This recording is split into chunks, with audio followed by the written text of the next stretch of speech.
احمد رضا خان قطب عالم میزنم رضویم منائے یا اعلی حضرت میزنم دم ز شیخ حکمت علی خان فرد عالم میزنم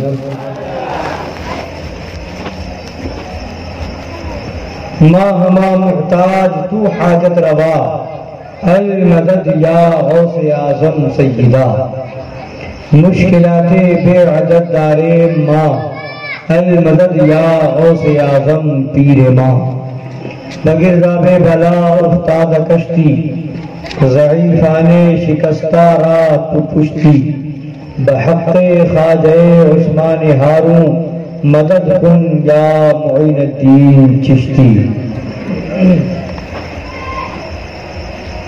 آئیے کچھ سننے اور سنانے سے پہلے ہم اور آپ مل کر اپنے آقا و مولا لمبے لمبے ہاتھوں سے بھیگ دینے والے سنہری جالیوں میں آرام فرمانے والے اندھیری قبر میں کام آنے والے مکاں والے لامکاں والے عرب والے عجم والے شفاعتی لأہل الکبائر کا نغمہ جافزہ سنانے والے میدان محشر میں ہم گناہگاروں سیاہکاروں بدکاروں کو بخشوانے والے جہنم سے بچانے والے جنت میں لے جانے والے جام کوثر بھر بھر کے پلانے والے پل صراط سے گزرتے وقت ہم گنہگاروں کے لیے رب سلیم کی صدائیں لگانے والے حضور احمدی مجتبی جناب محمد رسول اللہ ارواحنا فدا صلی اللہ تعالی علیہ وعلا آلہ وسلم کی بارگاہ عرش پناہ میں درود پاک کا نذرانہ محبت پیش کریں۔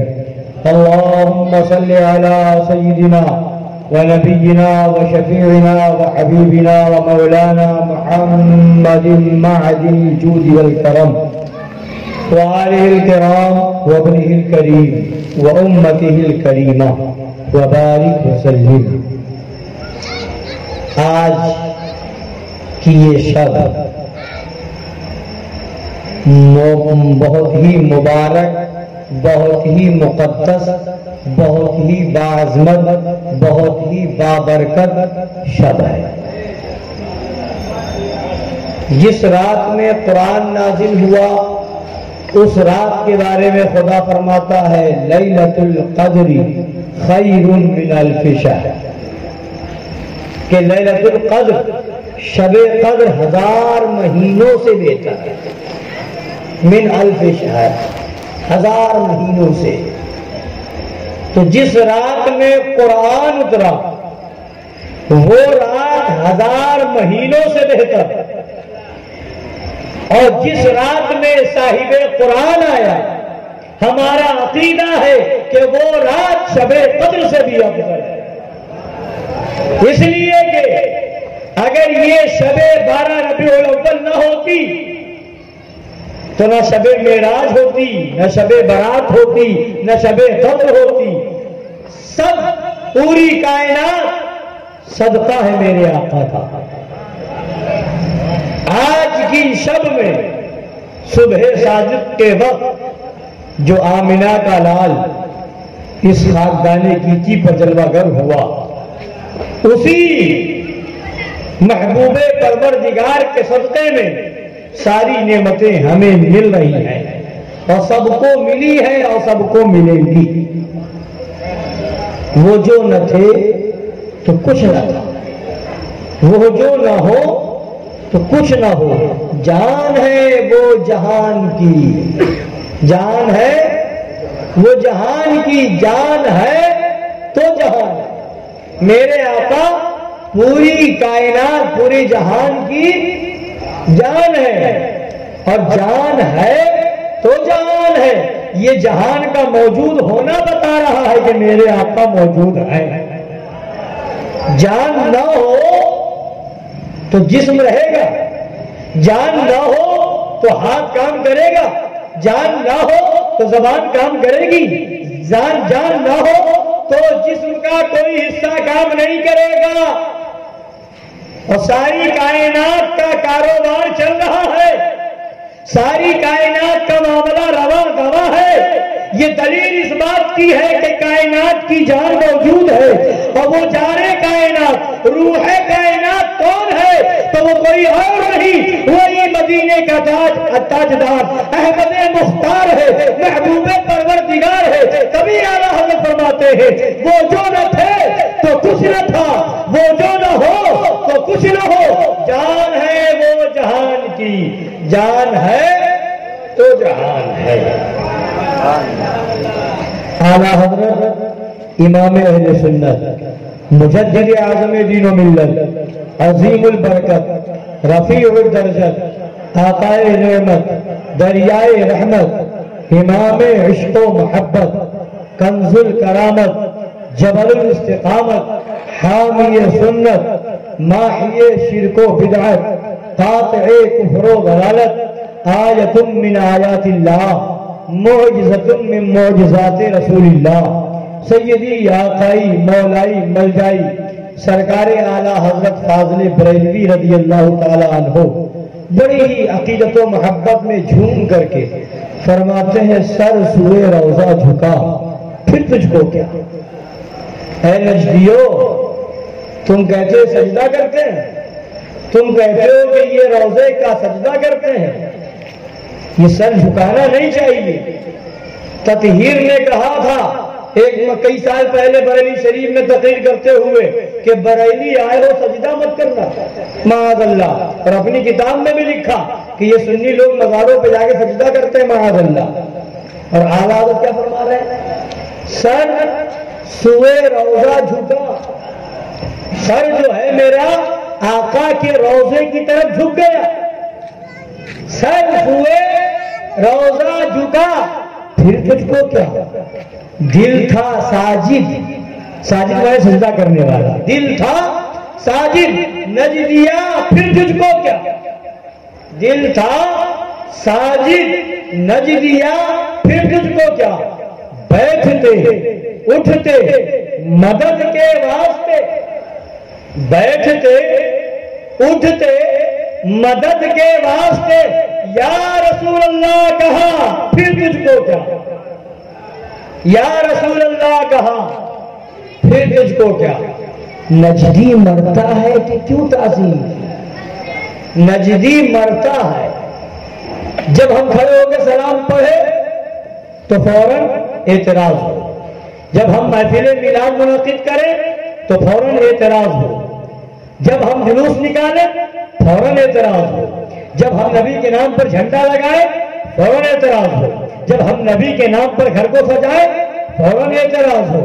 تو فرماتے یہ سارا اعتراض ہو رہا ہے، نجدی دیکھ کر کے مر رہا ہے، نجدی مرتا ہے کہ کیوں تعظیم کی۔ ارے یہ ہمارا دین تھا پھر تجھ کو کیا۔ نبی کی تعظیم تو ہمارا دین ہے، اور تیرے دین میں یہ شرک ہے تو تیرے دین پر تو ہم لعنت بھیجتے ہیں۔ شرک ٹھہرے جس میں تعظیم حبیب، شرک ٹھہرے جس میں تعظیم حبیب، اس برے مذہب پہ لعنت کی۔ نجدی مرتا ہے کہ کیوں تعظیم کی، یہ ہمارا دین تھا پھر تجھ کو کیا۔ اور فرماتے ہیں یا عبادی کہہ کے ہم کو شاہ نے، یا عبادی کہہ کے ہم کو شاہ نے اپنا بندہ کر لیا پھر تجھ کو کیا۔ اپنا بندہ یا عبادی کہہ کے کیا مطلب؟ قرآن پاک کے اندر اللہ تبارک و تعالی فرماتا ہے قل یا عبادی الذین اسرفوا علی انفسهم لا تقنطوا من رحمت اللہ۔ اے محبوب آپ فرما دیجئے، خدا فرمانا کس سے؟ بولیے اپنے محبوب سے۔ کیا اے محبوب آپ فرما دیجئے، کہہ دیجئے، حکم دے رہا ہے، کیا کہیے؟ یا عبادی الذین اسرفوا، یا عبادی الذین اسرفوا علی انفسهم۔ اے محبوب آپ کہیے، کیا کہیے؟ یا عبادی، اے میرے بندو، خدا حکم دے رہا ہے اپنے نبی کو کہ اے نبی اپنی امت کے لوگوں کو پکاریے. کس لفظ سے پکاریے؟ یا امتی کہہ کے نہیں، یا ایھا الناس کہہ کے نہیں، یا ایھا الرجال کہہ کے نہیں، بلکہ کیا کہیے؟ یا عبادی، اے میرے بندو، اے الذین اسرفوا علی انفسہم، جن لوگوں نے اپنی جانوں پر ظلم کیا ہے. لا تقنطوا من رحمت اللہ، اللہ کی رحمت سے نا امید نہ ہو. تو خدا نے حکم دیا اپنے نبی کو کہ آپ اپنی امت کو یا عبادی کہہ کر کے پکاریں. تو عباد کا معنی ہوتا ہے بندہ، عبد کا معنی بندہ، عبد کی جمع عباد. جب ایک ہو تو عبد کہا جائے گا، اور جب کئی ہو تو عباد کہا جائے گا. عبادی کا مطلب میرے بندے. آج وہابی اور دیوبندی کہہ رہے ہیں کہ عبد الرسول نام کیوں رکھتے ہو، یہ تو شرک ہو گیا. عبد المصطفیٰ نام کیوں رکھتے ہو، یہ تو شرک ہو گیا. عبد الرسول عبد النبی نام کیوں رکھتے ہو، یہ تو شرک ہو گیا. عبد کا معنی بندہ، بندہ تو خدا کا ہوتا ہے، بندہ تو خدا کا. عبداللہ نام رکھو ٹھیک ہے، عبد الرحمان نام رکھو ٹھیک ہے، عبد الرحیم نام رکھو ٹھیک ہے، عبد الکریم نام رکھو ٹھیک ہے، عبد الستار نام رکھو ٹھیک ہے، عبد الغفار نام رکھو ٹھیک ہے، عبد الجبار نام رکھو. یہ سب اللہ کے اسماء ہے. بندہ تو خدا کا ہے، تو پھر نبی کا بندہ کیسے ہو گیا؟ یہ تو شرک ہو گیا. تو ہم کہتے ہیں ارے بے وقوف، قرآن تو پڑھ. قرآن میں اللہ حکم دے رہا ہے اے میرے نبی اپنی امت کو عبادی کہہ کر کے آپ پکاریں. جب خدا نے نبی کو حکم دیا کہ اے نبی اپنی امت کے لوگوں کو یا عبادی کہہ کر کے پکاریں، نبی نے ہمیں یا عبادی کہہ کر کے پکارا. بولیے پکارا کہ نہیں؟ نبی نے پکارا یا عبادی، اے میرے بندو. کیا کہا؟ اے میرے بندو.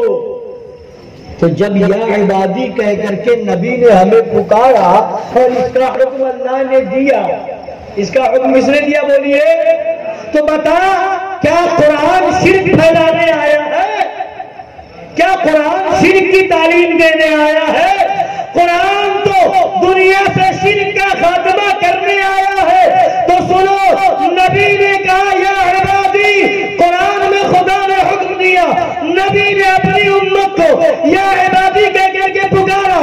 تو اعلیٰ حضرت نے جب یہ منظر دیکھا تو پکار کے کہا یا عبادی کہہ کے ہم کو شاہ نے اپنا بندہ کر لیا، پھر تجھ کو کیا؟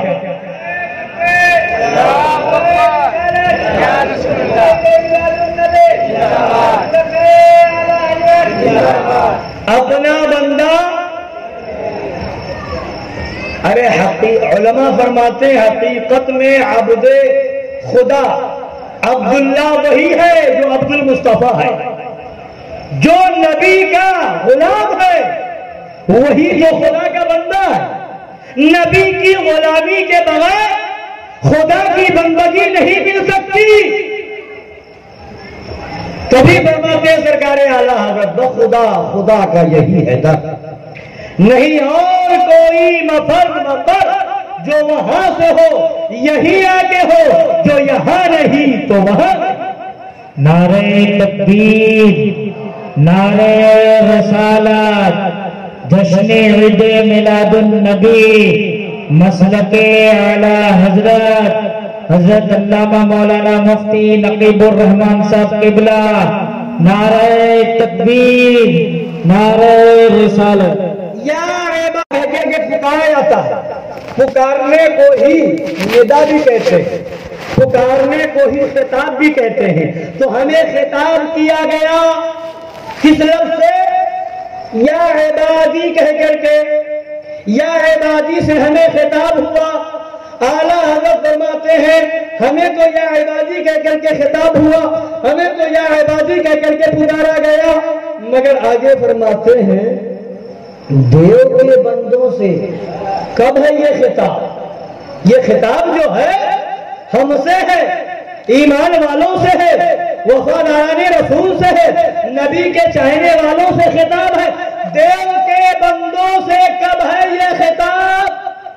تو نہ ان کا ہے نہ تھا, پھر تجھ کو کیا؟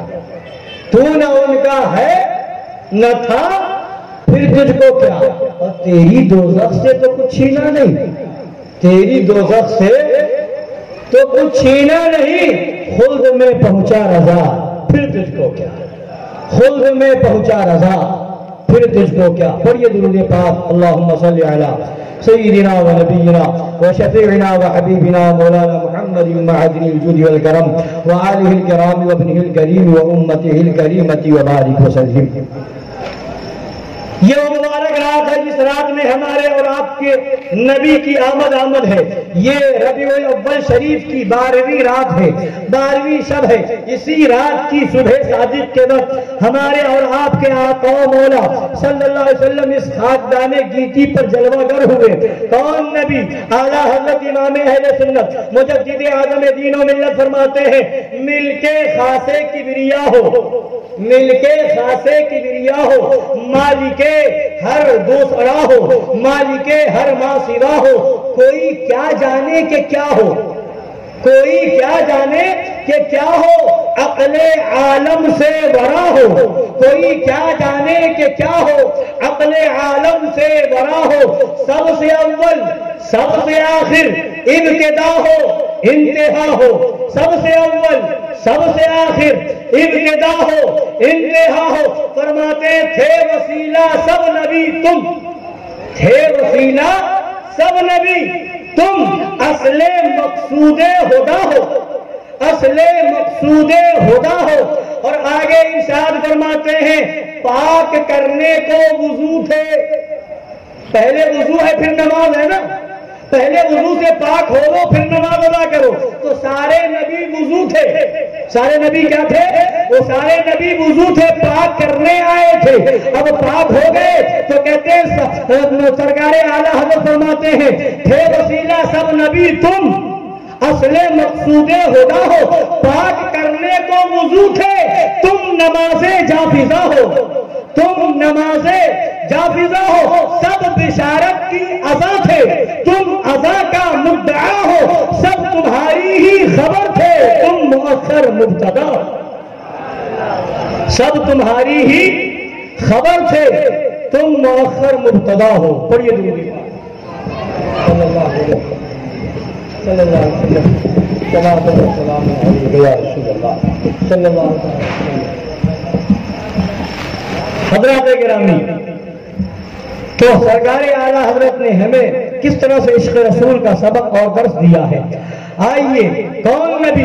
وہ نبی جس نبی کی تشریف آوری سے پہلے ہی سارے نبیوں نے خبر دی تھی. حضرات گرامی, آپ نے اس سے پہلے تقریر میں سنا, میں نے حضرت جابر رضی اللہ تعالیٰ عنہ سے مروی حدیث پاک آپ کو سنایا تھا. حضرت جابر نے جب پوچھا تھا یا رسول اللہ, اللہ نے ساری چیزوں سے پہلے سب سے پہلے کس چیز کو پیدا فرمایا؟ تو نبی نے فرمایا تھا یا جابر ان اللہ تعالیٰ خلق قبل الاشیاء نور نبی کا من نوری. اے جابر, اللہ نے ساری چیزوں سے پہلے تمہارے نبی کے نور کو اپنے نور سے پیدا فرمایا. ساری چیزوں سے پہلے اپنے نور سے اللہ نے تمہارے نبی کے نور کو پیدا فرمایا. کب پیدا فرمایا؟ جب کب بھی نہ تھا تب فرمایا, پیدا فرمایا. کہاں پیدا فرمایا؟ جب کہاں بھی نہ تھا وہاں پیدا فرمایا، جب زمین بھی نہ تھی تب پیدا فرمایا، آسمان بھی نہ تھا تب پیدا فرمایا، یہ چاند اور سورج بھی نہ تھے تب پیدا فرمایا، یہ ستارے بھی نہ تھے تب پیدا فرمایا، مکان سے پہلے پیدا فرمایا، آسمان اور زمین سے پہلے پیدا فرمایا، چنین و چنا سے پہلے پیدا فرمایا، جب حضرت آدم بھی نہ پیدا ہوئے تھے تب پیدا فرمایا، سب سے پہلے پیدا فرمایا۔ اور جب بھیجنے کی باری آئی، جب بھیجنا ہوا تو بھیجا سارے نبیوں کے بعد، پیدا فرمایا سب سے پہلے، بھیجا جا رہا ہے سارے نبیوں کے بعد۔ اے مولا ماجرا کیا ہے، اے مولا معاملہ کیا ہے؟ جب بھیجنا تھا سب کے بعد میں تو پیدا بھی سب کے بعد کرتا، اور جب پیدا سب سے پہلے کیا تو سب سے پہلے بھیج بھی دیتا۔ یہ معاملہ سمجھ میں نہیں آ رہا ہے کہ پیدا کیا سب سے پہلے، بھیج رہا ہے سب کے بعد میں۔ مولا ماجرا کیا ہے، مولا وجہ کیا ہے، راز کیا ہے؟ تو حضرات گرامی وقار آئیے سمجھتے چلیں، ایک مثال دے کر کے آپ کو سمجھاتا چلوں۔ ایک بادشاہ ہوتا ہے، بادشاہ جب کہیں کے لیے نکلنا چاہتا ہے، جب کسی شہر کا سفر کرنا چاہتا ہے، جب کہیں کا جائزہ لینا چاہتا ہے، جب بادشاہ اپنے ملک کے اندر نکلنا چاہتا ہے تو بادشاہ کے نکلنے سے پہلے جو ہے بادشاہ کے وزیر نکلتے ہیں، بادشاہ کے وہاں کام کرنے والے کارکنان نکلتے ہیں، آگے بڑھتے ہیں، لوگوں کو حکم دیا جاتا ہے بادشاہ کی سواری گزرے گی، راستے کو درست کر دو، بادشاہ کی سواری گزرے گی، صاف کر دیا جائے، بادشاہ گزرنے والا ہے، فلاں تاریخ میں بادشاہ گزرے گا، یہاں کی ساری چیزوں کو درست کر دیا جائے اور لوگوں کو بتا دیا جائے کہ بادشاہ کی سواری آئے گی، تمہیں بادشاہ کی بارگاہ میں سلامی عرض کرنا ہے تو کس طرح عرض کرو گے، تمہیں بادشاہ کو سلام کرنا ہے کس طرح سلام کرو گے، تمہیں بادشاہ کی بارگاہ میں عریضہ پیش کرنا ہے کس طرح عریضہ پیش کرو گے، تمہیں بادشاہ کی بارگاہ میں فریاد پیش کرنی ہے تو کس طرح پیش کرو گے، بادشاہ کی بارگاہ میں آؤ گے تو آنے کا طریقہ کیا ہوگا، ملو گے تو ملنے کا طریقہ کیا ہوگا، بیٹھو گے تو بیٹھنے کا طریقہ کیا ہوگا، کھڑے ہوگے تو کھڑے ہونے کا طریقہ کیا ہوگا۔ پہلے بادشاہ نہیں جاتا، پہلے وزیر جاتے ہیں، بادشاہ کے وہاں کے نقیب جاتے ہیں، بادشاہ کے وہاں کے دوسرے کارکنان جاتے ہیں، لوگوں کو بتاتے ہیں بادشاہ کی بارگاہ کا ادب کیا ہے، بادشاہ کی سواری کا انداز کیا ہوگا، بادشاہ کی سواری کدھر سے گزرے گی، ساری چیزوں کو دیکھا جاتا ہے۔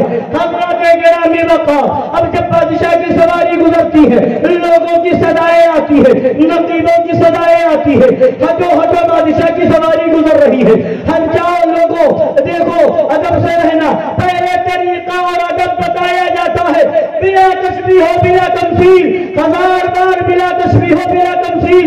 یہ ساری کائنات میرے نبی کی ملکیت ہے اور میرے نبی ساری کائنات کے بادشاہ ہے۔ میرے نبی کی آمد سے پہلے اللہ نے حضرت آدم کو بھیجا، اے آدم جاؤ طریقہ بتاؤ، اے نوح جاؤ سلیقہ بتاؤ، اے زکریا جاؤ لوگوں کو ادب بتاؤ، اے موسیٰ جاؤ لوگوں کو نبی کی بارگاہ کا ادب بتاؤ، اے عیسیٰ جاؤ، اے موسیٰ جاؤ، اے یونس جاؤ، اے یوسف جاؤ اور جاؤ بتاؤ کہ وہ نبی آنے والا ہے جس کی شان رحمت للعالمین ہے، وہ نبی آنے والا ہے جس کے صدقے میں زمین بنی ہے، وہ نبی آنے والا ہے جس کے صدقے میں آسمان بنا ہے، وہ نبی آنے والے ہیں جن کے صدقے میں سارے نبیوں کو نبوت ملی ہے، جن کے صدقے میں سارے رسولوں کو رسالت ملی ہے۔ وہ نبی آنے والا ہے کہ جب اس نبی کو پیدا کرنے کا رب نے ارادہ کیا تو اپنے رب ہونے کو ظاہر کیا۔ اللہ اکبر، یا رسول اللہ، آقا کی آمد، آقا کی آمد، نعرہ تکبیر، نعرہ رسالت۔ اب سارے نبی آ رہے ہیں، خبر دے رہے ہیں وہ نبی آنے والے ہیں، وہ نبی آنے والے ہیں۔ ارے آنے سے پہلے ابھی کوئی دنیا میں نہ آیا تھا کہ عالم ارواح میں سارے نبیوں سے وعدہ لیا جا رہا ہے، سارے نبیوں سے خدا وعدہ لے رہا ہے حضرت آدم سے لے کر حضرت عیسیٰ تک سارے انبیاء کی جماعت موجود ہے. خدا وعدہ لے رہا ہے، اے نبیوں، اے انبیاء کی جماعت، بتاؤ اگر میرا نبی تمہارے درمیان آئے تو ان پر ایمان لاؤ گے؟ تو خدا نے فرمایا تھا لَتُؤْمِنُنَّ بِهِ وَلَتَنْصُرُنَّ. اے میرے نبیوں، جب میرا نبی تمہارے درمیان آئے تو تم سب پر لازم ہے کہ ان پر ایمان لاؤ. نبیوں پر، نبیوں سے خدا فرما رہا ہے ضرور ضرور ان پر ایمان لانا، ضرور ضرور ان کی مدد کرنا.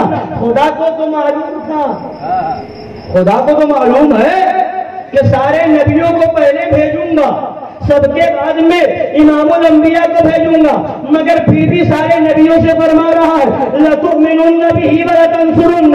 جب میرا محبوب تمہارے درمیان آ جائے تو تم ان پر ایمان بھی لانا اور تم ان کی مدد بھی کرنا. کیوں بتا رہا ہے؟ اس لیے بتا رہا ہے تاکہ دنیا والے جب یہ دیکھ لیں تو سمجھ جائے یہ نبی ہماری طرح نہیں ہے، یہ تو نبیوں کا بھی نبی ہے، یہ تو رسولوں کا بھی رسول ہے، یہ تو سب سے اعلیٰ ہے، سب سے برترہ والا ہے. تب اعلیٰ حضرت نے جب یہ منظر دیکھا تو پکار کے کہا خلق سے اولیاء، اولیاء سے رسول اور رسولوں سے اعلیٰ ہمارا. نعرے تکبیر، نعرے رسالت، آقا کی آمد، داتا کی آمد، نعرے تکبیر، نعرے رسالت. تو سارے نبی آئے، سب نے خبر دی، سب نے بتایا نبی آنے والے ہیں، نبی آنے والے ہیں، امام الانبیاء آنے والے ہیں، امام الانبیاء کی آمد ہونے والی ہے. حضرات گرامی، پیدا کیا سب سے پہلے، بھیجا سب کے بعد میں. کیوں؟ اس لیے کہ میرے نبی کی تشریف آوری کے بعد اب کسی نبی کا دین نہیں چلے گا. بھیجنا سب نبی کو تھا، بلا تشبیہ و بلا تمثیل. رات میں آسمان پر ستارہ چمکتا ہے، چاند دمکتا ہے، آسمان میں ستارے جھلملاتے ہیں، چمکتے ہیں، نورانیت پھیلاتے ہیں. مگر جب صبح کا وقت قریب آنے لگتا ہے، جب صبح کا وقت قریب ہونے لگتا ہے تو تاروں کی چمک میں کمی آنے لگتی ہے. جب صبح ہو جاتی ہے تو دھیرے دھیرے سارے ستارے ڈوبنے لگتے ہیں، چھپنے لگتے ہیں، چھپ جاتے ہیں. اور جب سورج نکلتا ہے تو بتائیے کوئی ستارہ دکھتا ہے؟ بولیے کوئی ستارہ دکھتا؟ کوئی ستارہ نہیں دکھتا، کوئی تارہ نہیں نظر آتا. بلا تشبیہ ہو بلا تمثیل میرے نبی آفتاب رسالت ہے، آفتاب نبوت ہے، نبوت و رسالت کے سورج ہے. اگر میرے نبی سب سے پہلے آ جاتے تو پھر حضرت آدم کی نبوت، حضرت زکریا کی نبوت، حضرت نوح کی نبوت، حضرت عیسیٰ کی نبوت، حضرت موسیٰ، کسی نبی کی نبوت ظاہر نہ ہو پاتی، ظاہر نہ ہو پاتی. لہذا پہلے بھیج دیا، پہلے جا کر کے سب چمک لے، سب دنیا کو چمکا دے اور دنیا کے سامنے آئے. اور جب میرا نبی آفتاب رسالت بن کر کے آئے گا، اب میرا نبی جب آ جائے گا تو اب سارے نبیوں کی امت ختم ہو چکی ہوگی، سارے نبیوں کا دین ختم ہو چکا ہوگا. نبی کا دین سارے دین کا ناسخ ہے سب کو. جب نبی کا دین آ جائے گا تو کسی دوسرے نبی کا دین نہیں چلے گا. تو سارے نبیوں کو پہلے بھیجا، بعد میں میرے آقا صلی اللہ علیہ وسلم کی آمد ہوئی. حضرات گرامی، ایک بات یاد آئی، حدیث پاک سنتے چلے. میرے آپ کے آقا صلی اللہ علیہ وسلم جب معراج کی رات میں عرش پر تشریف لے گئے، قرب خاص خدا میں گئے، خدا کی بارگاہ میں حاضر ہوتے ہیں. خدا پوچھتا ہے اے محبوب، ہم نے آپ کی امت کو، اے محبوب ہم نے آپ کو سارے نبیوں کے بعد بھیجا، آپ کو کوئی تکلیف تو نہیں؟ تو نبی عرض کرتے ہیں مولا ہرگز نہیں، اے محبوب آپ کی امت کو میں نے سارے نبیوں کی امت کے بعد بھیجا ہے، اس میں کوئی آپ کی امت کو تکلیف تو نہیں، آپ کو کوئی تکلیف تو نہیں؟ تو نبی عرض کرتے نہیں مولا اس میں تکلیف کی کیا بات ہے، مولا تو بھیجنے والا ہے، تو مالک حقیقی ہے۔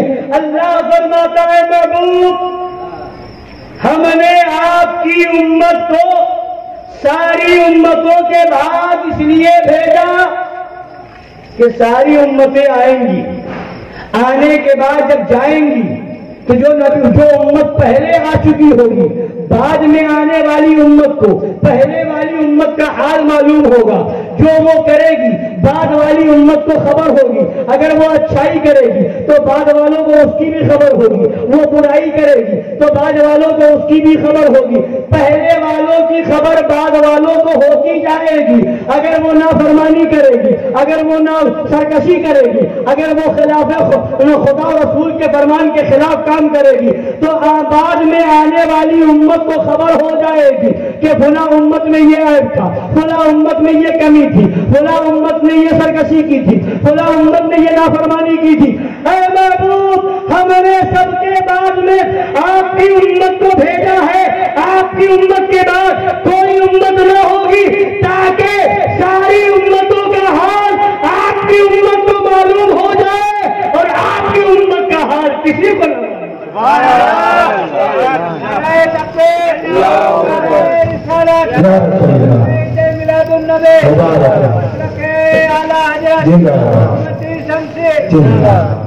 ساری امتوں کے اندر جو عیب ہوگا وہ تمہاری امت تو جان جائے گی، مگر تمہاری امت میں اگر کوئی عیب ہوگا تو دوسری امت کو خبر نہ ہوگی، تمہاری امت میں کمی ہوگی دوسری امت کو پتہ نہ چلے گا۔ اے محبوب تمہاری امت کا عیب چھپا رہے اس لیے سب کے بعد میں بھیجا ہے، اس لیے سب کے آخر میں بھیجا ہے۔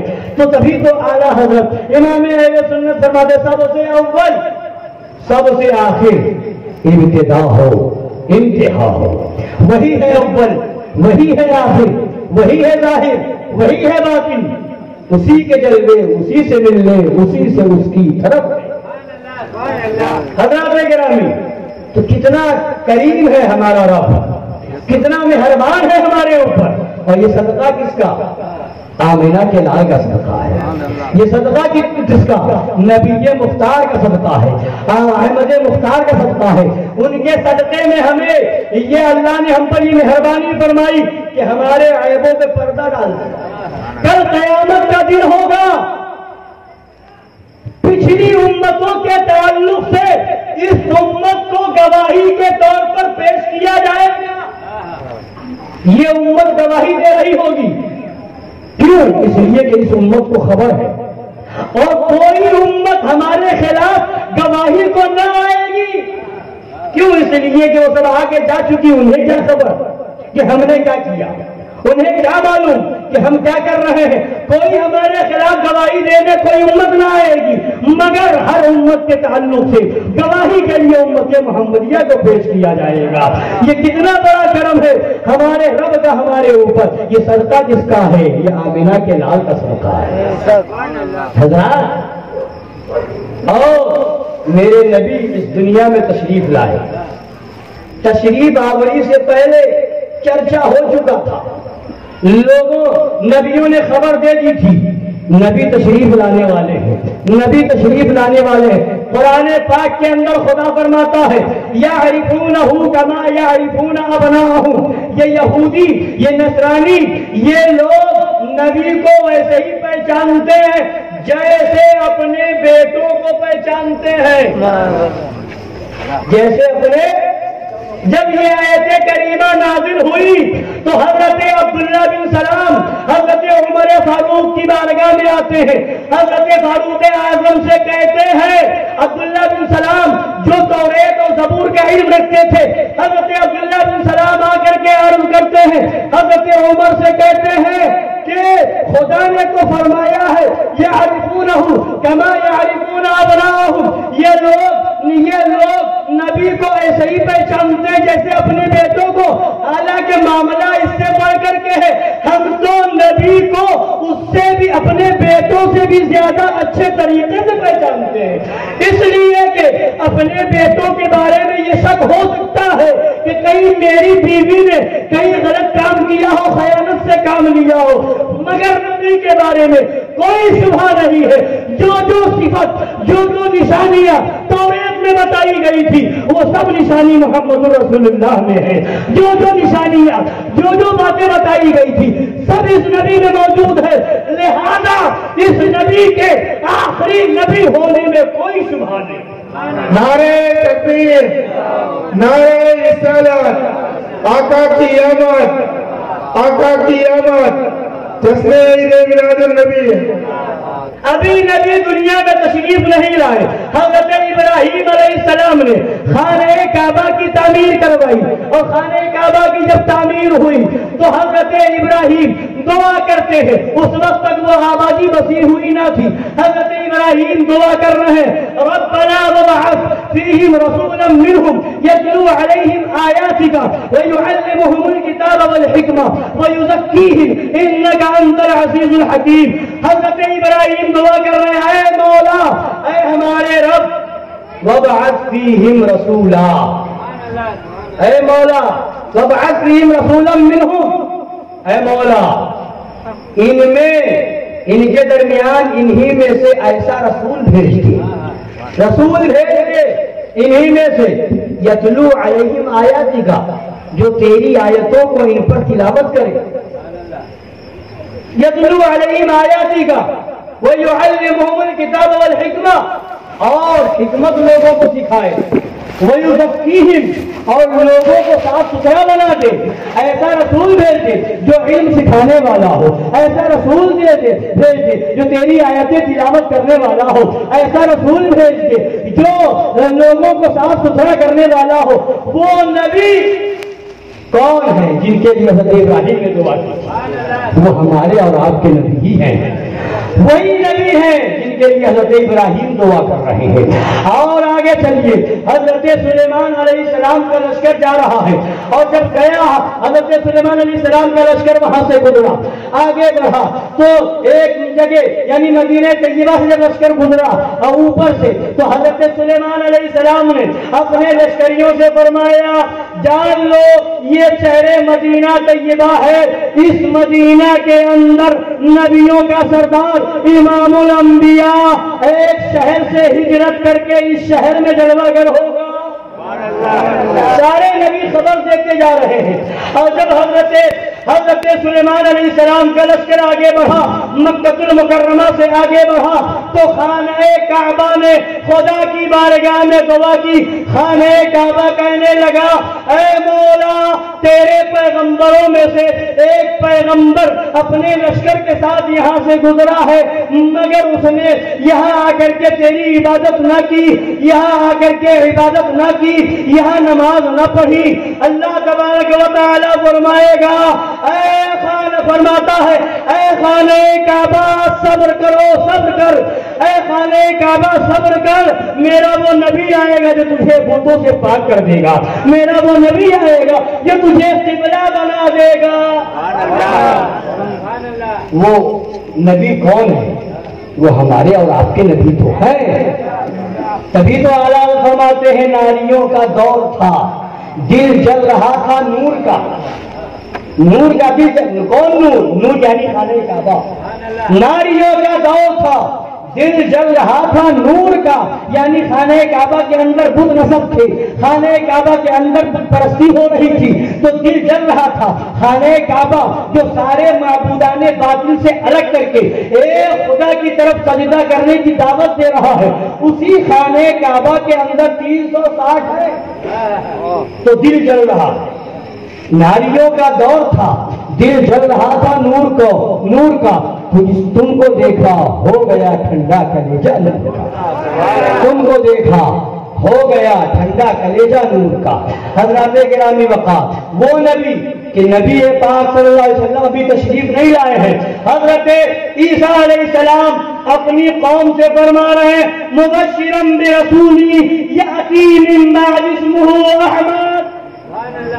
وہ نبی ابھی آئے نہیں ہیں، مگر حضرت عیسیٰ فرما رہے ہیں میں خوشخبری دے رہا ہوں ایسے رسول کی جو میرے بعد آنے والا ہے اور ان کا نام احمد ہوگا، ان کا نام احمد ہوگا۔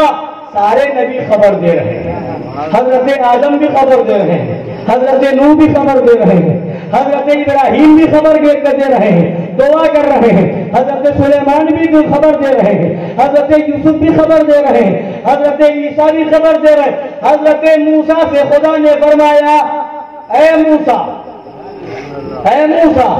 تم چاہتے ہو کہ تمہارے جسم کے جتنا قریب تمہاری روح ہے، تمہارے دل سے جتنا قریب دھڑکن ہے، تمہاری زبان سے جتنی قریب تمہاری گفتگو ہے، اس سے زیادہ قریب میں ہو جاؤں، چاہتے ہو ایسا؟ تو حضرت موسیٰ نے کہا ہاں اے میرے رب میں چاہتا ہوں۔ تو خدا فرماتا اگر ایسا چاہتے ہو تو میرے نبی پر درود بھیجو، میرے محبوب جس کا نام محمد ہے اس پر درود بھیجو، اور اپنی قوم سے بتا دو کہ میں نے ساری کائنات کو اسی لیے بنایا ہے کہ اس کائنات میں اپنے نبی کو بھیجنے والا ہوں۔ اے موسیٰ لوگوں کو بتا دو جو میرے نبی احمد کا کلمہ پڑھے گا، جو ان پر ایمان لائے گا انہیں جنت دوں گا، اور جو ان کا انکار کرے گا انہیں جہنم میں بھیج دوں گا۔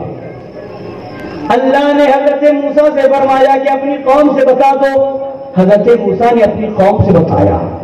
تو ابھی نبی جلوہ گر نہیں ہوئے مگر خبر دی جا رہی ہے، سارے نبی خبر دے رہے ہیں، ہر آنے والا نبی ہر رسول اپنی قوم سے بتاتے جا رہے ہیں وہ نبی آنے والے ہیں، وہ نبی آنے والے ہیں۔ آئیے دیکھیے نبی کی آمد ابھی نہیں ہوئی مگر نبی کی میلاد ہو رہی ہے۔ میلاد کہتے پیدائش کو، اور ذکر میلاد کا مطلب میلاد اور پیدائش کا ذکر۔ نبی نہیں آئے مگر پیدائش کا ذکر ہو رہا ہے کہ نہیں؟ ارے عقل کے اندھو، دیو کے بندو، تم یہاں فتویٰ لگا رہے ہو نبی کی پیدائش سے پہلے ہی نبی کا ذکر میلاد ہو رہا ہے، اور نبی کا ذکر میلاد انبیاء کر رہے ہیں، اولیاء کر رہے ہیں، پہلے کے سارے حضرات کر رہے ہیں۔ نبی پاک صلی اللہ علیہ وسلم کی آمد سے 1000 سال پہلے، کتنے سال؟ 1000 سال پہلے دنیا کے بہت بڑے حاکم کا نام تھا تبع اول حمیری۔ کیا نام تھا؟ تبع اول حمیری۔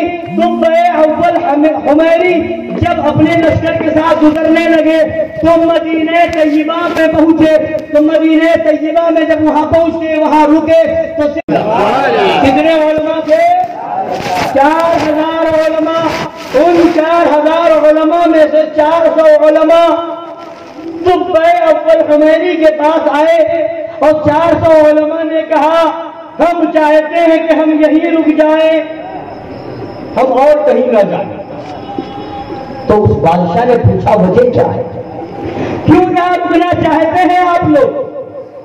تو ان سب عالموں نے کہا تھا کہ ہم نے توریت میں پڑھا ہے، ہم نے زبور میں پڑھا ہے، ہم نے انجیل میں پڑھا ہے کہ جو نبی آخر الزمان آئے گا، جو اللہ کا سب سے آخری پیغمبر آئے گا، وہ ہجرت کر کے اسی مدینہ طیبہ میں آ کر کے اس کو اپنا شہر بنائے گا۔ لہذا ہم چاہتے ہیں اس شہر میں رک جائیں۔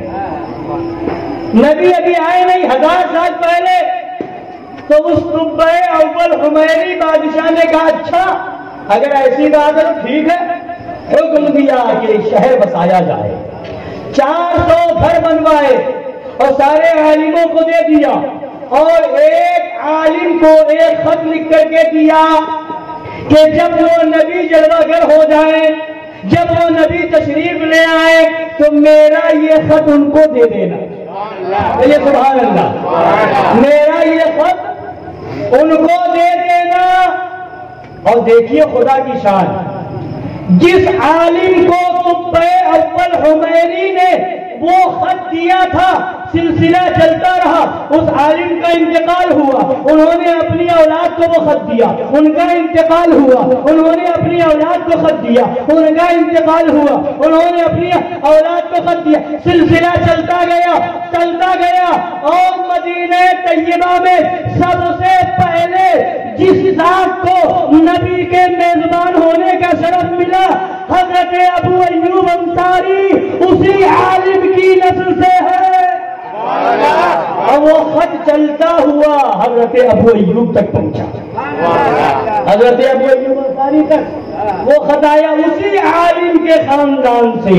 حضرت ابو ایوب انصاری ہیں, 1000 سال پہلے کا معاملہ ہے, خط چلا آ رہا ہے, ابھی نبی مدینہ طیبہ نہیں آئے ہیں, ابھی مکہ المکرمہ میں ہے, اعلان نبوت فرما دیا ہے, لوگ دعوت کو قبول کر رہے ہیں, مسلمان ہوتے جا رہے ہیں, کلمہ پڑھتے جا رہے ہیں. اب جب یہ بات پھیلی لوگوں کے اندر کہ وہ نبی آخر الزمان تشریف لا چکے ہیں, تو ابو لیلہ نام کے شخص تھے, وہ خط لے کر کے مدینہ طیبہ سے مکہ چلے, مکہ المکرمہ پہنچے. نبی اپنے صحابہ کے درمیان موجود ہیں, وہ جیسے ہی پہنچتے ہیں نبی نے دیکھا اور فرمایا کیا تم ابو لیلہ ہو؟ سبحان اللہ. ارے میرا نبی کیسا غیب کا ہے, وہ ابو لیلہ ہے کہ پہلی ملاقات, نہ اس سے پہلے کبھی ملاقات, اور نہ ہی کسی کو میں نے بھیجا, اور نہ کسی نے آ کے بتایا. یہ کیسے جان گئے کہ میں ہی ابو لیلہ ہوں؟ اور پھر نبی نے فرمایا کہاں ہے تم پہ اول کا خط لاؤ مجھے دو. خط لے کر کے آئے ہو, لاؤ خط مجھے دے دو. انہوں نے خط نکالا, نبی کی بارگاہ میں خط پیش کر دیا, اور اس کے بعد جب خط دیا نبی نے خط کو دیکھا, نبی مسکرائے, حضرت علی کو دیا, اے علی کھڑے ہو جاؤ, اس خط کو سنا دو. اور کوئی غیب کیا تم سے نہا ہو بھلا, جب نہ خدا ہی چھپا تم پہ کروڑوں درود. نعرہ تکبیر, نعرہ رسالت, آقا کی آمد, آقا کی آمد, جشن عید میلاد النبی. پھر میرے نبی نے اس بادشاہ کو دعائیں دی تو حضرت گرامی نبی کی آمد ہوئی نہیں ابھی ظاہری طور پر, اور نبی کا ذکر ہو رہا ہے, نبی کا چرچا ہو رہا ہے, لوگ نبی کا انتظار کر رہے ہیں. 400 علماء مدینہ طیبہ میں رک رہے ہیں, نبی آئیں گے تو ہم ان کا کلمہ پڑھیں گے, نبی آئیں گے تو ہم ان کا دین قبول کریں گے. ارے سنو سنو, حضرت سلمان فارسی رضی اللہ تعالیٰ عنہ ہے, 250 برس تک وہ نبی کو ڈھونڈتے رہے. 250 برس, 250 سال, اتنی لمبی ان کی زندگی بھی تھی. انہوں نے توریت میں پڑھا تھا کہ نبی آئیں گے, آخری نبی جلوہ گر ہوں گے. انہوں نے ساری نشانیاں پڑھی تھی اور نبی کی تلاش میں کبھی وہ دین یہودی اختیار کرتے, کبھی وہ دین نصرانی اختیار کرتے, اور ڈھونڈتے رہے, شہر شہر جا رہے, شہر شہر تلاش کر رہے. جب مکہ المکرمہ آئے تو وہ نبی مل گئے.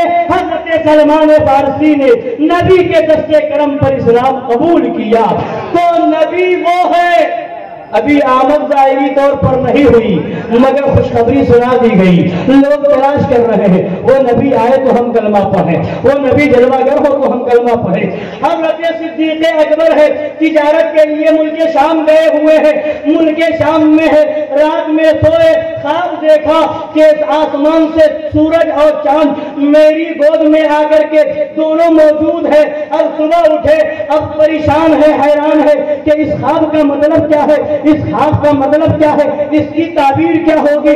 اب وہاں کے راہب کے پاس گئے, جو راہب بہت زیادہ علم رکھتا تھا, اس راہب کے پاس جو خوابوں کا مطلب بیان کیا کرتا تھا, جو خوابوں کی تعبیر بیان کیا کرتا تھا, جا کر کے کہا کہ بتائیے تو صحیح, میں نے ایسا خواب دیکھا ہے, اس کا مطلب کیا ہے, اس کی تعبیر کیا ہے. تو اس راہب نے جب سنا تو کہا بتاؤ نام آپ کا کیا ہے؟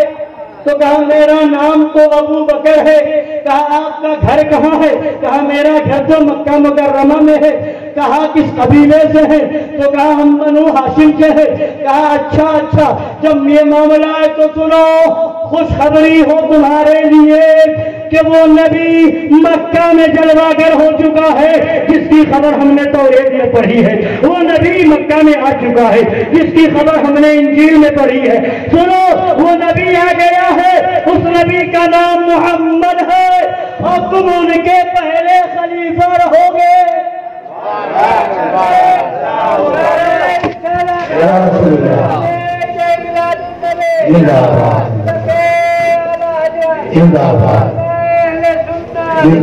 تم ان کے پہلے خلیفہ رہو گے اور جاؤ نبی کے ہاتھ میں ہاتھ دے کر کے کلمہ پڑھ لو۔ حضرت صدیق اکبر چلنے لگے ہیں اور وہیں پر اس راہب نے کہا گواہ ہو جاؤ میں بھی اس نبی کا کلمہ پڑھتا ہوں، اس نبی کے دین میں شامل ہوتا ہوں۔ اس بوڑھے راہب نے یہ خبر دی۔ حضرت صدیق اکبر جب مکہ المکرمہ آئے، ادھر لوگوں سے معلوم ہوا کہ نبی نے نبوت کا اعلان کر دیا ہے، نبی نے اپنے نبی ہونے کا اعلان کر دیا ہے، لوگوں کو دعوت دے رہے ہیں۔ صدیق اکبر بارگاہ نبی میں حاضر ہوتے ہیں۔ یا رسول اللہ آپ نے کوئی اعلان کیا ہے؟ نبی نے فرمایا ہاں میں اللہ کا نبی ہوں، آخری نبی ہوں اور ایک خدا کی دعوت دے رہا ہوں۔ تو حضرت صدیق اکبر عرض کرتے ہیں یا رسول اللہ جتنے نبی آئے سب معجزہ لے کر کے آئے، سب نے معجزہ دکھایا، کیا میں بھی معجزہ دیکھ سکتا ہوں؟ کہیے سبحان اللہ۔ غیر نبی فرماتے ہیں اے ابو بکر ملک شام میں تم نے خواب دیکھا، کیا وہ میرا معجزہ نہیں ہے؟ راہب نے جو تمہیں تعبیر بتائی کیا وہ میرا معجزہ نہیں ہے؟ تم میرے پہلے خلیفہ بنو گے، کیا یہ میرا معجزہ نہیں ہے؟ یہ سب میرا، کیا اس کے علاوہ اور کچھ معجزہ دیکھنا چاہتے ہو؟ صدیق اکبر نے کہا نہیں یا رسول اللہ اب ہمیں کسی اور معجزے کو دیکھنے کی ضرورت نہیں، میں گواہی دیتا ہوں کہ اللہ کے سوا کوئی معبود نہیں اور یقیناً آپ اللہ کے سچے رسول ہیں۔ اللہ اکبر، یا رسول اللہ، زندہ باد زندہ باد زندہ باد۔ نبی کی آمد ہونے سے پہلے چرچا ہو رہا ہے، نبی کا ذکر ہو رہا ہے، وہ نبی آنے والے ہیں، کس شان و شوکت کے نبی ہوں گے، وہ آنے والے ہیں، ان کا مقام کیا ہوگا، ان کا نام کیا ہوگا، سارے نبی خبر دے رہے ہیں۔ تبھی تو اعلیٰ حضرت فرماتے ہیں سب بشارت کی عزا تھے، تم عزا کا مدعا ہو، سب تمہاری ہی خبر تھے، تم مؤخر مبتدا ہو۔ یا رسول اللہ علیہ الصلوۃ والتسلیم سب آپ کی خبر بن کر کے آئے تھے، آپ مبتدا بن کر کے آئے ہیں، آپ ہی سب سے اول ہیں، آپ ہی سب سے آخر ہیں، سب سے اول سب سے آخر، ابتدا ہو انتہا ہو۔ حضرات گرامی وقار سارے نبیوں نے خبر دی وہ نبی آنے والے ہیں، وہ نبی آنے والے ہیں۔ اب حضرت عبداللہ رضی اللہ تعالی عنہ کی پیشانی میں وہ نور آیا، وہ نور حضرت آدم سے چل کر کے سلسلہ بسلسلہ چلتے ہوئے وہ نور حضرت عبداللہ کی پیشانی میں آ گیا، اور جب حضرت عبداللہ کی پیشانی میں وہ نور آیا تو کتابوں میں آیا ہے، فرمایا گیا کہ جب وہ نور حضرت عبداللہ کی پیشانی میں آیا تو جو مکہ المکرمہ کی عورت دیکھتی تھی وہ چاہتی تھی کہ اتنا نورانی چہرہ، اتنا نورانی پیشانی والا، اس سے میرا نکاح ہو جائے، کاش کہ میرا نکاح ہو جائے۔ مکہ کی عورتوں نے پیغام پہ پیغام دینا شروع کیا، پیغام پہ پیغام دینا شروع کیا، مگر کسی کا قبول نہیں کیا جا رہا ہے۔ جب حضرت آمنہ کا پیغام آیا، ان کے والد نے پیغام بھیجا تو اس پیغام کو قبول کر لیا گیا۔ اب اس کے بعد وہ پیشانی سے نور محمدی صلی اللہ علیہ وسلم منتقل ہو کر کے حضرت آمنہ کے شکم پاک میں آ گیا۔ سبحان اللہ۔ حضرت آمنہ رضی اللہ تعالیٰ عنہ کے شکم پاک میں آ گیا۔ اب جب حضرت آمنہ کے شکم پاک میں وہ نور آیا، میرے نبی جلوگر ہوا، تو حضرت گرامی وقار حضرت آمنہ فرماتی ہیں جیسے اور عورتوں کو بوجھ محسوس ہوتا ہے، جیسے اور عورتوں کو تکلیف ہوتی ہے، مجھے کسی طرح کا کوئی بوجھ محسوس نہ ہوا، اور میرے پاس خبریں آنے لگی، فرشتے آنے لگے، مبارکباد دینے لگے۔ حضرت آمنہ فرماتی ہے جب پہلا مہینہ تھا تو حضرت آدم آئے، جب پہلا مہینہ تھا تو حضرت آدم آئے، انہوں نے کہا اے آمنہ مبارک ہو، تمہارے شکم سے وہ ذات پیدا ہونے والی ہے جو ساری کائنات میں سب سے افضل و اعلیٰ ہے۔ جب دوسرا مہینہ آیا تو حضرت ادریس علیہ السلام آئے اور کہا اے آمنہ مبارک ہو، نبیوں کا امام تمہارے شکم میں آ چکا ہے۔ جب تیسرا مہینہ آیا تو حضرت ابراہیم علیہ السلام، جب تیسرا مہینہ آیا تو حضرت ابراہیم علیہ السلام غالباً تشریف لائے اور حضرت نوح علیہ السلام تشریف لائے اور انہوں نے مبارکباد دی، اے آمنہ تمہیں مبارک ہو، رسولوں کا سردار تمہارے شکم میں جلوہ گر ہے۔ جب چوتھا مہینہ آیا تو حضرت ابراہیم علیہ السلام آئے، مبارکباد دی۔ جب پانچواں مہینہ آیا تو حضرت اسماعیل علیہ السلام آئے، انہوں نے مبارکباد دی۔ جب ساتواں مہینہ آیا، جب چھٹا مہینہ آیا تو حضرت داؤد علیہ السلام آئے، انہوں نے مبارکباد دی۔ جب ساتواں مہینہ آیا غالباً حضرت موسیٰ علیہ السلام آئے، انہوں نے مبارکباد دی۔ اور جب چھٹا مہینہ آیا تو حضرت موسیٰ علیہ السلام مبارکباد دے رہے ہیں۔ جب ساتواں مہینہ آیا تو حضرت داؤد علیہ السلام مبارکباد دے رہے۔ جب آٹھواں مہینہ آیا تو حضرت سلیمان علیہ السلام مبارکباد دے رہے، اور جب نواں مہینہ آیا تو حضرت عیسیٰ آ کر کے مبارکباد دے رہے، مبارکباد دے رہے، نبی آ رہے ہیں، مبارک ہو اے آمنہ، مبارک ہو اے آمنہ، تمہارے شکم میں وہ ذات آ چکی ہے جو سب سے افضل ہے، سب سے بالا ہے، امام الانبیاء ہے، رسولوں کا سردار ہے، نبیوں کی جماعت مبارکباد دے رہی ہے، نبی کی آمد کی خوشی منائی جا رہی ہے۔ حضرت آمنہ فرماتی ہے جب ربیع الاول شریف کا مہینہ آیا تو میں نے دیکھا کہ پوری کائنات بالکل منور ہو چکا ہے، نورانی ہو چکا ہے، آسمان کا نور زمین میں پھیل چکا ہے۔ حضرت آمنہ فرماتی ہے جب ساتویں رات آئی تو ربیع الاول کی ساتویں رات آئی تو حضرت ابراہیم علیہ السلام آئے، انہوں نے آ کر کے مبارکباد دی اور کہا اے آمنہ مبارک ہو، صاحب اسماء حسنی، صاحب آیات کبریٰ نبی تمہارے شکم میں جلوہ گر ہو چکا ہے، ان قریب ان کی آمد ہونے والی ہے۔ حضرت گرامی وقار حضرت آمنہ فرماتی ہے جب اور دن قریب ہوئے، جب اور دن لمحات قریب ہوئے تو میں دیکھتی رہی، کبھی خواب کے عالم میں دیکھ رہی ہوں کہ مبارکبادی مل رہی ہے، کبھی جگتے ہوئے مبارکبادی مل رہی ہے، اور جگنے کی حالت میں میں سنتی ہوں کہ فرشتے آ رہے ہیں اور فرشتے تسبیح و تحلیل کر رہے ہیں، اللہ کا ذکر کر رہے ہیں۔ اب اس کے بعد تسبیح و تحلیل کا ذکر ہوتا رہا، تسبیح و تحلیل ہوتی رہی، ذکر خدا ہوتا رہا۔ اب میں دیکھتی تھی کہ فرشتوں کی جماعت آ رہی ہے اور وہ چاروں طرف سے گھیر لیتی ہے، میری حفاظت ہو رہی ہے۔ اب جب وقت اور قریب آ گیا، جب 12ویں رات آئی، جب وہ مبارک رات آئی، اب مجھے درد سے محسوس ہوا تو میں نے خیال کیا کاش اب یہ مناف کی کچھ بیٹیاں ہوتی اور میری مدد کرتی۔ اتنے میں کیا دیکھتی ہوں کہ حضرت آسیہ اور حضرت حوا، حضرت آسیہ اور حضرت مریم کے ساتھ خوبصورت عورتیں آ گئی۔ میں نے کہا یہ سب کون ہے، آپ لوگ کون ہیں؟ تو وہ کہتی ہیں ہم سب جنت کی حوریں ہیں۔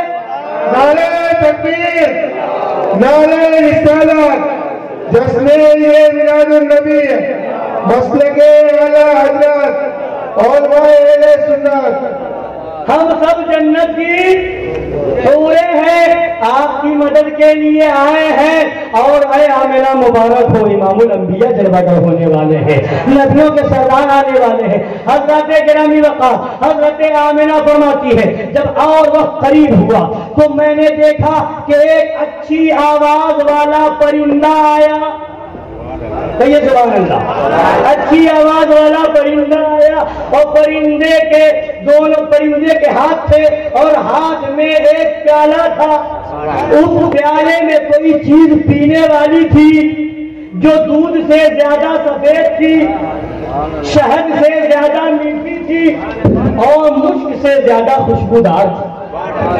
پرندے نے کہا اسے پی لو، میں نے پی لیا، کہا اور شکم سے ہو کر کے پیو، میں نے اور پیا، اور جب پی لیا تو پھر اس پرندے نے میرے جسم پر، پیٹ پر، شکم مبارک پر ہاتھ پھیرنا شروع کیا اور آواز دینا شروع کیا، اظہر یا سید العالمین، اظہر یا سید المرسلین، اظہر یا خیر خلق اللہ، اظہر یا نور من نور اللہ۔ وہ پرندہ کہہ رہا ہے اے پوری دنیا کے سردار ظاہر ہو جائیے، اے رسولوں کے سردار جلوہ دکھا دیجئے، اے نبیوں کے امام تشریف لے آئیے، اے ساری مخلوق میں سب سے بہتر اب جلوہ گر ہو جائیے، اے نور اللہ کے نوروں میں سے نور آپ جلوہ گر ہو جائیں۔ اور آگے کہا بسم اللہ بسم اللہ اظہر یا محمد بن عبداللہ، اے محمد بن عبداللہ اب ظاہر ہو جائے۔ فظہر رسول اللہ صلی اللہ علیہ وسلم کل بدر المنیر، تو نبی پاک صلی اللہ علیہ وسلم ظاہر ہو گئے جیسے چمکتا ہوا 14ویں رات کا چاند۔ نبی کی تشریف آوری ہوئی، اب ختنے کی ضرورت نہیں، ختنہ شدہ نبی پیدا ہو رہے ہیں، نابریدہ نبی پیدا ہو رہے ہیں۔ ایسا لگ رہا ہے کہ غسل کسی نے نبی کو پہلے ہی دے دیا ہے، ایسا لگ رہا ہے کہ آنکھوں میں سرما بھی لگا ہوا ہے۔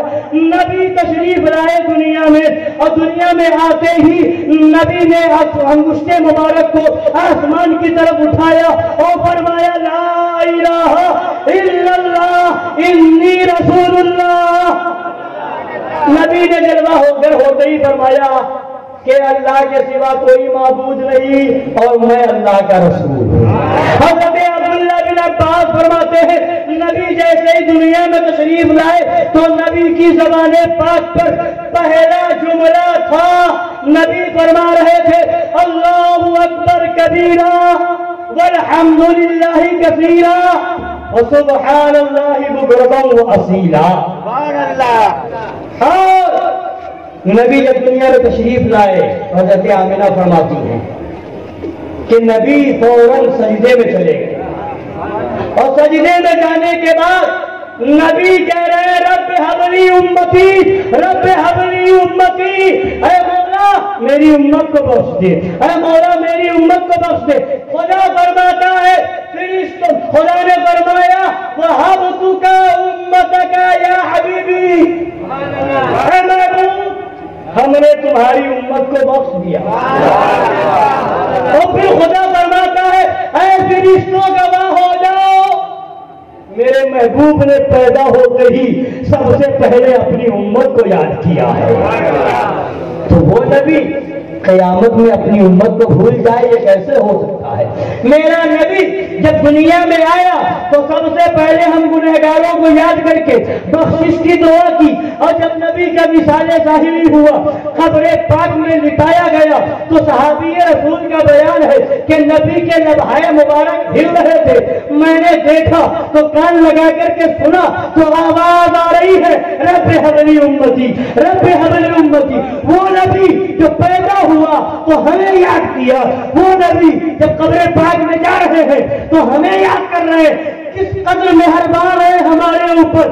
اے وہابیوں، جس نبی نے پیدا ہوتے ہی ہمیں یاد کیا ہو، کیا اس نبی کو ہم بھول جائیں؟ جس نبی نے قبر پاک میں جاتے جاتے ہمیں یاد کیا ہو، اس نبی کا ذکر ہم بھول جائیں؟ ایسا ہرگز نہیں ہو سکتا۔ جب تک دم میں دم ہے اپنے نبی کا ذکر کرتے رہیں گے اور بتاتے رہیں گے، خاک ہو جائے عدو جل کر مگر ہم تو رضا، دم میں جب تک دم ہے ذکر ان کا سناتے جائیں۔ نعرہ تکبیر، نعرہ رسالت، جشن